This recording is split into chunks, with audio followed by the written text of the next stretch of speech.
Ini ada di dalam Al-Quran semuanya ya. Banyak orang yang mengatakan, kenapa Islam posisinya seperti itu? Ya, because Al-Quran said so. Karena Al-Quran mengatakan seperti itu. Tetapi saya sebagai scholar, sebagai orang Islam resah. Iki jane kena opo sih? Kok Al-Quran punya sikap yang sangat anti terhadap Trinitarian? Ini yang nggak pernah diajarkan ke kami, Pak. Lalu saya mencari dan baru 2 tahun yang lalu ketemu. Jadi dulu sebelum 2 tahun yang lalu, saya ini masih menganggap bahwa haleluya, haleluya, shalom alaikum Muhammad, salam aki, aku kabarkan Injil keselamatan. Bapak Ibu Tuhan, ketemu lagi dengan saya Evangelis Avraham Effendi Usman. Bagaimana kabar Bapak Ibu semua? Tentu luar biasa. Nah saudaraku, saya ingin mengajak kita semua untuk melihat sebuah cuplikan video, di mana di video ini kita akan tahu secara detail kenapa saudara-saudara kita dari seberang membenci kekristenan selama ini. Ini diungkapkan bukan oleh orang Kristen, bukan oleh pendeta, bukan oleh penginjil, bukan oleh orang gereja, tetapi ini diungkapkan sendiri oleh saudara kita dari seberang. Beliau seorang ustadz. Bagaimana cuplikan videonya? Langsung saja kita saksikan sama-sama. Salam sejahtera bagi kita semuanya.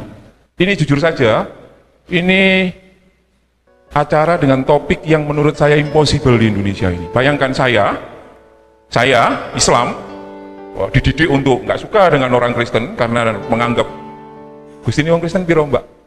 Gak wani jawab, karena kita tahu jawabannya apa. Nah ini saya diundang untuk mengapresiasi sesuatu yang rumit, yang bahkan para pendeta saja juga akan memilih untuk tidak mengambil itu ketika diundang oleh NU dan MUI untuk menjelaskan jane Trinitas itu piye to Pak? 3 dalam 1, 1 dalam 3 itu piye?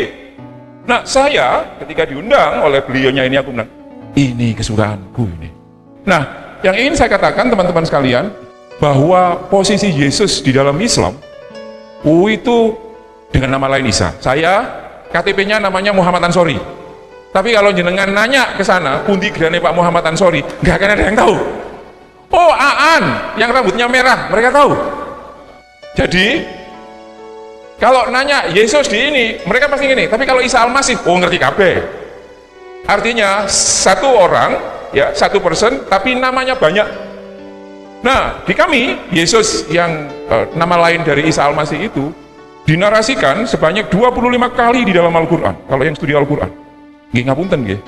Nabi saya Muhammad itu gak sampai 5, gak sampai 10. Kita nanya saja, misalkan kalau yang diwirid oleh ibu-ibu ini adalah nama suaminya ketimbang nama laki-laki lain, atau dia mau wirid nama laki-laki lain lebih banyak dari nama suaminya, orang akan marah kan, loh kok yang kamu wirid ini nama laki-laki lain bang ini.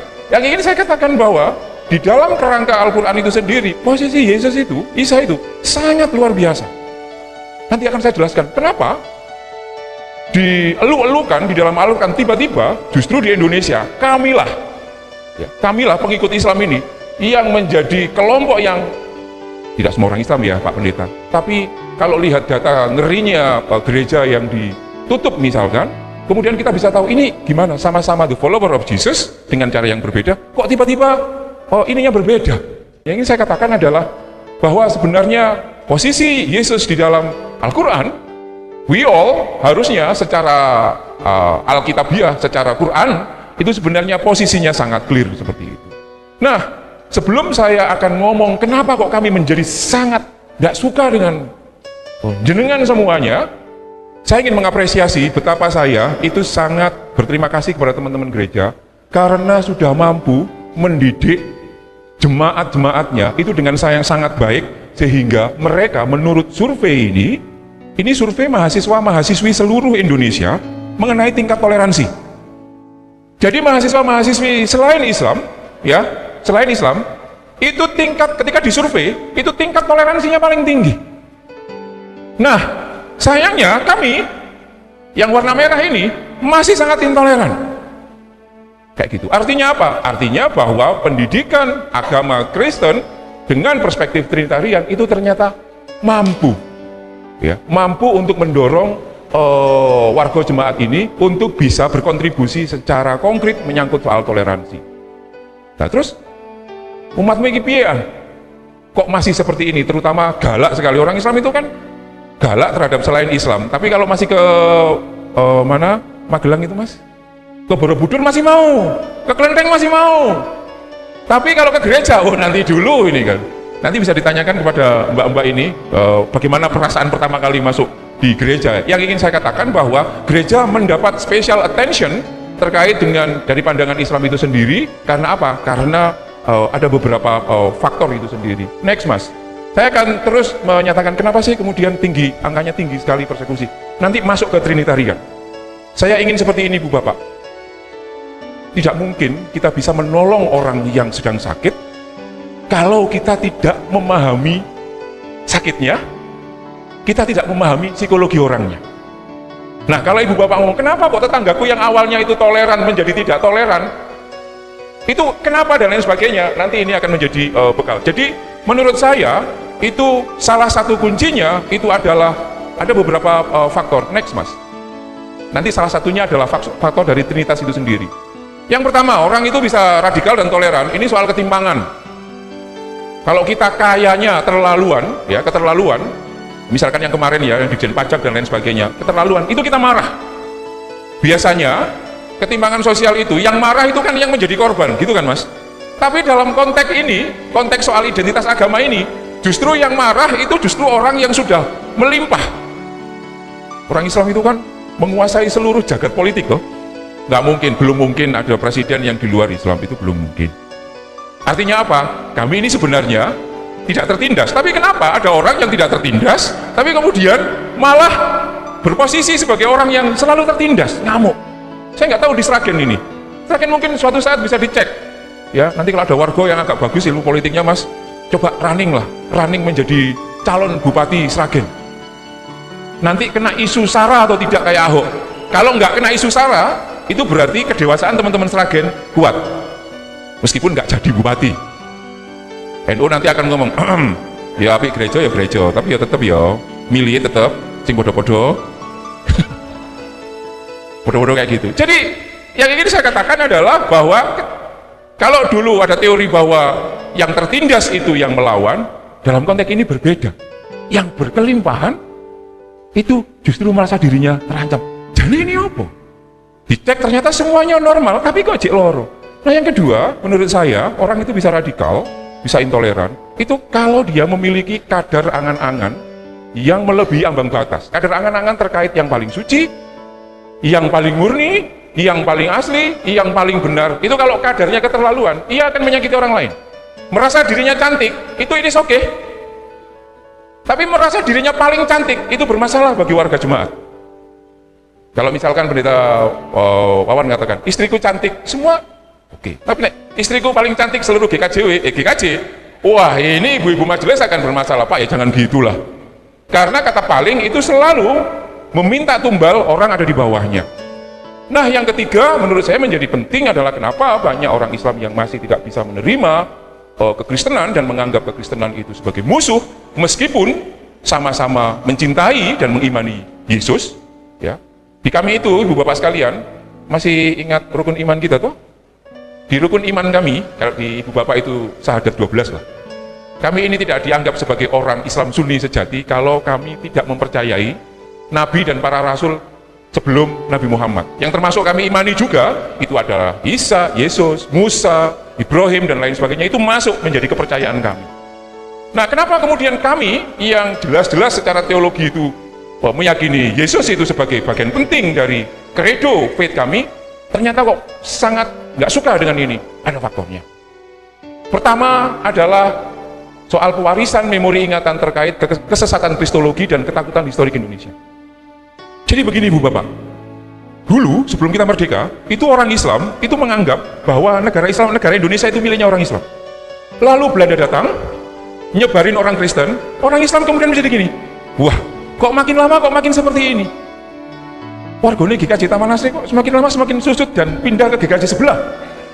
Ada perasaan terancam. Nah pada waktu itu Belanda itu juga memberikan perlakuan yang sangat berbeda kepada pemeluk agama Islam dan pemeluk agama Kristen.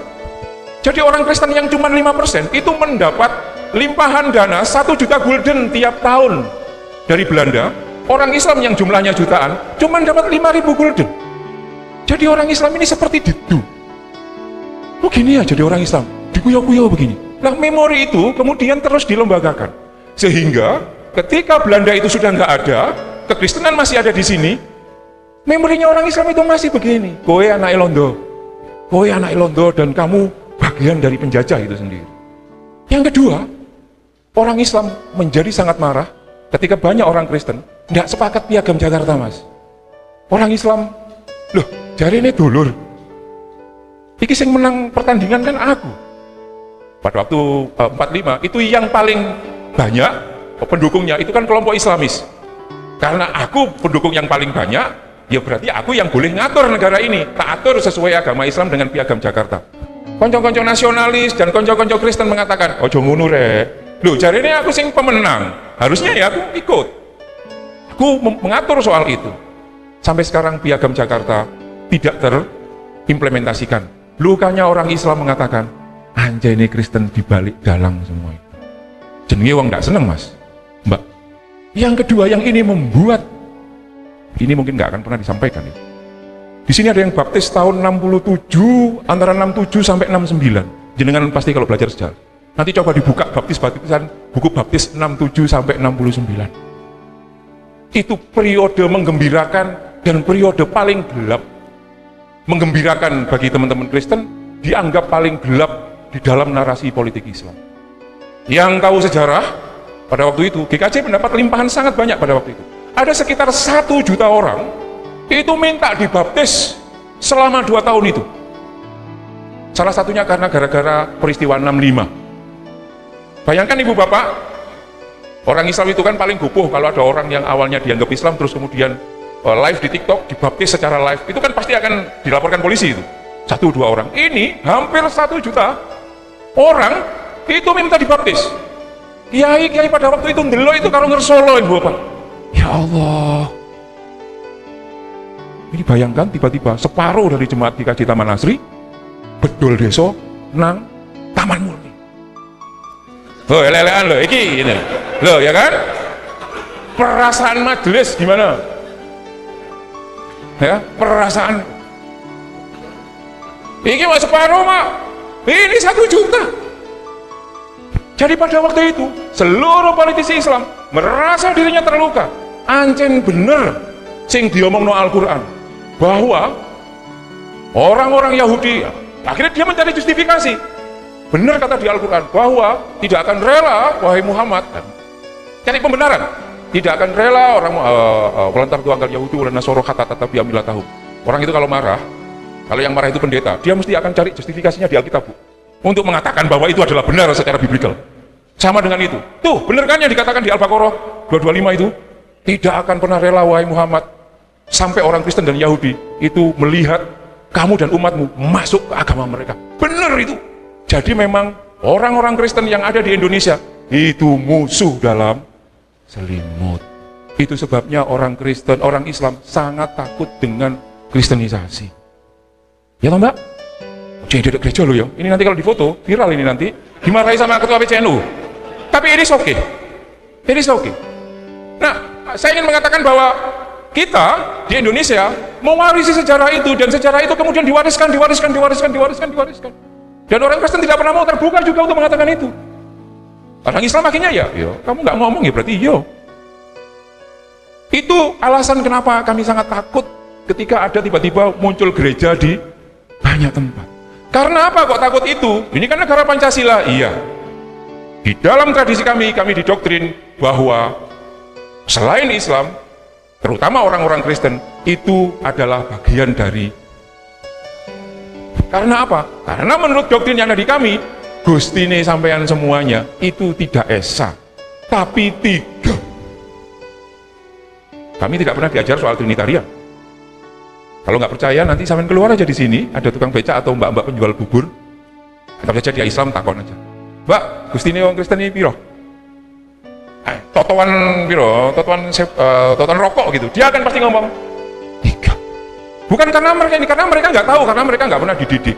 Saya akan masuk kepada itu faktor sejarah di Indonesia. Kami pernah luka. Nah yang kedua itu diperkuat oleh diperkuat oleh doktrin teologi atau kristologi kami. Ingat ya Ibu Bapak, jangan dikira orang Kristen Trinitarian itu punya kristologi. Kami ini punya kristologi, meskipun mereka tidak akan tahu apa itu kristologi. Kristologi itu Mbak adalah cara pandang agama, mau agama Islam atau Kristen atau yang lain, terkait dengan sosok Yesus itu sendiri. 180 derajat berbeda kristologi kami. Jenengan mengakui Gusti Yesus itu Gusti, kami tidak. Jenengan meyakini bahwa Yesus disalib, kami tidak. Jenengan mengakui dosa asal, dosa waris, masih ya, kami tidak. Jenengan meyakini bahwa Gusti Yesus itu adalah the Son of God, kami, Jesus is the Son of Mary. Pokoknya kelompok Trinitarian ngomong A, aku kudu ngomong B. Pokoknya dibantah terus. Ketika saya tanya, ini dari mana? Ini ada di dalam Al-Quran semuanya ya. Banyak orang yang mengatakan, kenapa Islam posisinya seperti itu? Ya, because Al-Quran said so. Karena Al-Quran mengatakan seperti itu. Tetapi saya sebagai scholar, sebagai orang Islam resah. Iki jane kena opo sih? Kok Al-Quran punya sikap yang sangat anti terhadap Trinitarian? Ini yang nggak pernah diajarkan ke kami, Pak. Mas, next. Lalu saya mencari dan baru 2 tahun yang lalu ketemu. Jadi dulu sebelum 2 tahun yang lalu, saya ini masih menganggap bahwa ya sing di dalam Al-Quran ya itu benar, dan masih menganggap bahwa Tuhan kalian itu 3 dan lain sebagainya. Meskipun bisa baik-baik saja. Begini Ibu Bapak. Ini cerita saja sebelum Islam datang, cepat. Dulu itu ada puluhan cara untuk sebelum Islam datang, sekitar 300-an tahun 2000-an, 300 tahun 200-an. Itu kekristenan awal, banyak cara untuk mengagungkan Gusti Yesus. Banyak cara. Lalu kemudian apa? Dipilihlah salah satu cara sebagai pemenang, yakni kelompok Trinitarian. Nah, konsekuensinya selain kelompok Trinitarian, itu akhirnya disesatin semuanya, Pak. Islam belum datang, disesatin semuanya. Lah, yang disesat-sesatkan ini kemudian hatinya sakit dan menyingkir ke semenanjung Arabia. Nanti di googling ya, Arabia Heresium Verak. Dulu ketika ada kelompok-kelompok bidat dan lain sebagainya, mungkin dalam doktrin kekristenan, itu yang tidak sepakat dengan Trinitarian, ini the follower of Jesus ya, itu menyingkir semuanya ke semenanjung Arabia, termasuk di wilayah Mekah dan termasuk di wilayah Madinah. Menyingkir di situ, lalu kemudian bayi kecil yang mungil yang bernama Islam itu tumbuh di Mekah dan Madinah. Bayangkan, dikelilingi oleh para pengikut Yesus yang disingkirkan karena tidak sesuai dengan garis resmi bagaimana cara ngabekti nang Gusti Yesus. Bayangkan kalau saya dididik, ya, ayah saya katakanlah ya, ayah saya itu Jokowi sejati. Lalu saya dipek oleh orang yang anti Jokowi. Kira-kira saya nanti outputnya kayak apa, Mas? Wah, anti Jokowi. Islam itu selama puluhan tahun dirawat oleh kelompok-kelompok yang dulu bapak-bapak gereja kalian menyesatkan, itu dirawat. Saya kasih tahu, ketika Islam tidak mengakui Gusti Yesus itu sebagai Tuhan, tapi mengakui sebagai manusia yang sangat luhur, itu tidak genuine Islam, Ibu Bapak. Dulu ada orang namanya Santa Athanasius, orang terdik. Dia meyakini bahwa Gusti Yesus itu dia manusia pilihan, tapi derajatnya itu di bawah Gusti Yesus. Kami mengambil dari Arya. Lalu kami tidak percaya Gusti Yesus itu disalib. Itu sebenarnya nggak genuine Islam. Karena ada sekte yang disesatkan pada waktu itu, kemudian punya cara pandang seperti itu. Yang ingin saya katakan begini, Ibu Bapak sekalian, bahwa kita ini seperti apa ya? Orang Islam itu mungkin seperti Ismail di dalam Alkitab. Selama Abraham itu hanya mau mengakui Ishak sebagai anaknya saja, tapi mengabaikan Ismail tidak sebagai anaknya, sampai kapanpun Ismail akan terus nyatakan, Pak, aku iki yo dladrenmu, meskipun aku tumbuh dan lahir dari budak. Jadi yang ingin saya katakan adalah, yang sekarang melakukan persekusi dan lain sebagainya dalam wajah dan casing Islam itu sebenarnya adalah representasi dari dulu yang oleh Bapak Ibu bapak gereja, ibu bapak awal gereja itu sesatkan, sekarang menubuh dan mendaging di dalam Islam itu sendiri. Sehingga implikasinya adalah semakin kemudian komunikasi ini tidak terselesaikan, ini semakin hari akan semakin rumit. Ini ngomong soal berelasi itu sendiri. Ini beberapa, kalau mau baca ya, dianggap saya nanti hoax dan lain sebagainya. Ini silahkan, kalau mau PDF-nya tak kasih nanti. Next mas. Nah, cara saya menemukan Trinitarian, bahwa Trinitarian itu tidak salah. Ibu bapak ini KTP-nya Mbak Ita. Pertanyaannya, KTP ini Mbak Ita bukan? Ibu bapak, KTP ini, ya, ini kan saya ambil dari Mbak Ita. KTP ini Mbak Ita bukan? Dia punya perasaan, KTP tidak punya. Cek, KTP ini Mbak Ita bukan? Bukan, Mbak. Bukan. Bukan. Terkait pertanyaan apakah KTP ini Ita atau bukan, ada 3 jawaban. Jawaban terbanyak adalah jawaban jenengan. KTP ini bukan Ita. KTP ini 100% kertas, 0% Ita. Betul. Lalu ada pendapat yang kedua, pendapat yang sangat berlawanan. KTP ini adalah 100% Ita. Yang kau lihat sebagai kertas itu halusinasimu aja. Jadi ada orang yang berpandangan bahwa pandangan kedua mengatakan KTP ini itu 100% Ita. Yang kamu lihat ini kertas itu cuma kamu sedang berhalusinasi saja. Dua kelompok ini nggak ketemu. Datanglah kelompok yang ketiga. Wes timbangannya kamu gegeran, ya bacok-bacokan. Wes tak kei jawaban. KTP ini 100% kertas, 100% Ita. Jokowi itu, Pak Luhut itu, Jokowi bukan? Oh bukan. Tapi kan kita tidak bisa melihat kapan dia jadi Jokowi dan lain sebagainya. Soal KTP. Yesus itu Allah bukan? KTP itu Ita bukan?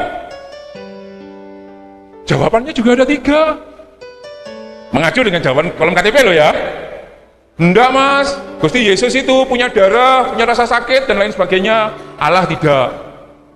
Persis jawaban jenengan ketika kolom KTP itu Ita atau bukan. Itu satu jawaban.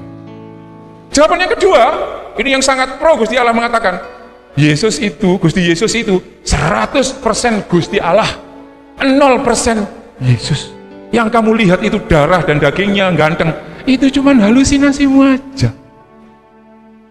Lalu karena ini nggak ketemu, datanglah Santo Athanasius. Pasti tahu, dia datang. Wes gini saja, ketimbang kalian gegeran, ya Gusti Yesus itu 100% manusia, 100% Gusti.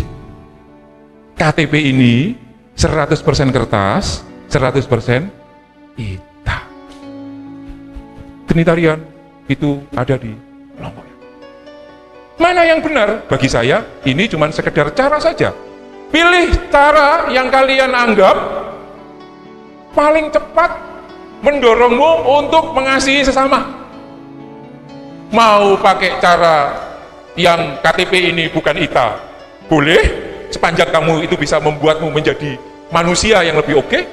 Mau menggunakan cara yang kedua juga boleh, mau menggunakan cara yang ketiga juga tidak masalah. Jadi bagi saya lebih mengatakan bahwa pendekatan Trinitarian yang salah satu kredonya mengatakan KTP ini 100% kertas dan 100% Ita, Yesus itu 100% manusia dan 100% Gusti, itu menurut saya adalah jawaban yang sangat cerdas, jawaban yang sangat pintar, terobosan supaya dua pihak ini tidak terus gegeran. Di situ Mbak, saya mulai nyekel atau memegang bahwa sebenarnya Trinitarian itu bukan menganggap Gusti itu 3. Lalu Roh Kudusnya di mana? Roh Kudus itu adalah alasan baik kenapa KTP itu diciptakan, itu Roh Kudusnya. Ya, Allah, Ita, KTP, dan alasan kenapa kok ada KTP itu ada undang-undangnya. Alasan KTP adalah untuk sebagai pengenalan dan lain sebagainya. Jadi bagi saya itu adalah satu hal dengan cara yang berbeda. Ini yang ingin saya katakan terutama kepada teman-teman Kristen. Next mas, next. Sing percaya KTP kertas ora apa-apa. Sing penting tidak memboikot kelompok yang menganggap ini 100% kertas, 100% kita. Tidak apa-apa, tidak masalah. Yang nggak boleh itu adalah itu tadi merepresi orang yang tidak sependapat dan tidak satu haluan. Kalau jenengan mau pilih apa mas? Panther. Tidak apa-apa dia Panther, tapi kalau dia mengatakan semua harus pakai Panther, yang pakai Green Livina dan lain sebagainya, yang pakai HRV kan ya susah nanti. Jadi tidak masalah. Nah, ingin saya katakan bahwa mencintai Gusti Yesus itu bisa dengan banyak cara. Nah, teman-teman sekalian, di akhir kemudian saya ingin next mas, ini bisa ditonton. Ini saya terbantu oleh Profesor Yoas, beliau ahli Trinitarian. Sebelum saya menemukan cara KTP itu, saya bingung mas dengan penjelasannya beliau. Tapi setelah saya menemukan KTP, pendekatan KTP itu, dengarkan penjelasannya Profesor Yoas, saya mendapatkan banyak pencerahan. Oh bener nih, saya mendapatkan banyak pencerahan. Next, menurut saya, nah bagi saya ini catatan penting ya, Ibu Bapak sekalian, kelompok Trinitarian itu pernah terlalu fanatik dengan identitasnya sehingga menyebabkan non-Trinitarian itu terpinggirkan. Ini kemudian membawa luka bagi yang terpinggirkan. Luka itu harus disembuhkan. Kalau ibu bapak terus juga merasa terluka kepada kelompok sebelah, dan lalu kemana-mana kampanye kelompok sebelah ini dan lain sebagainya, maka ibu bapak itu mewariskan memori yang jahat. Kalau saya, luka cukup di aku. Ya, kayak gitu. Termasuk luka secara teologis itu sendiri. Jadi saya ingin kemudian Yesus Isa ini menjadi menjadi sosok, ya, menjadi sosok pemersatu menurut saya antara Islam dan Kristen. Dengan cara apa? Dengan cara jangan terlalu didominasi dan kemudian saling mengapresiasi. Ya, gitu. Sebab engko nek pendominasi, Ishak ngomong akulah pewarisah dari Abraham, sakno Ismail. Kayak gitu. Ini menurutku menjadi hal yang sangat penting. Dan yang terakhir untuk menutup ini, saya ingin HP-ku nang ndi, Mas? Ya. Saya ingin membacakan menutup ini, saya ingin membacakan apa yang pernah disampaikan oleh Presiden Abdurrahman Wahid, Gus Dur, pada tanggal 27 Desember 1999. Waktu itu beliau membuka perayaan Natal. Perayaan Natal. Saya bacain ya, saya bacain. Mestinya yang merayakan hari Natal bukan hanya umat Kristen, melainkan juga umat Islam dan umat beragama lain. Bahkan seluruh umat manusia. Sebab Yesus Kristus atau Isa Al-Masih adalah juru selamat manusia, bukan juru selamat umat Kristen saja. Pertanyaan kritisnya adalah, bisakah Gusti Yesus itu dicintai dengan cara menggunakan cara yang non-trinitarian? Kalau saya cinta Gusti Yesus tapi tidak menggunakan cara Trinitas, kira-kira Gusti Yesus iki gelem nrimo aku utawa ora? Itu pertanyaan yang menurut saya penting untuk direfleksikan. Terima kasih, Mas. Kita berikan plus, Bapak Ibu. Nah, saudaraku yang dikasihi Tuhan, bagaimana tanggapan Bapak Ibu setelah melihat cuplikan video yang baru saja saya putarkan di hadapan saudara semuanya? Kita sama-sama menyaksikan bagaimana pemaparan daripada pembicara tersebut, Bapak Ibu. Itu yang berbicara bukan orang Kristen, bukan pendeta, bukan orang gereja, tetapi yang bicara tadi adalah orang dari saudara kita dari seberang. Walau seperti itu Bapak Ibu, kita terus bersaksi, terus beritakan Injil, sekalipun tidak ada orang yang terima. Tugas kita memberitakan Injil. Suatu saat orang tersebut pasti akan menerima apa yang kita sampaikan hari ini. Karena firman Tuhan berkata, apa yang keluar dari mulut bibir lidah kita tidak akan kembali dengan sia-sia. Terima kasih, kiranya video singkat ini bisa memberikan pencerahan kepada kita dan bisa menambah wawasan kita. Assalamualaikum warahmatullahi wabarakatuh. Salam Aki. Aku kabarkan Injil keselamatan. Bapak Yahweh Bishim karena Yesus Hamasiah Berwah Kudus memberkati kita semua. Haleluya. Amin. Salam bertadin. Saya mengucapkan terima kasih kepada Bapak Ibu yang selalu mendukung pelayanan Habaget, baik melalui doa, dana, motivasi maupun support saudara. Terus dalam doa dan bawa Habaget dalam doa syafaat saudara. Terima kasih.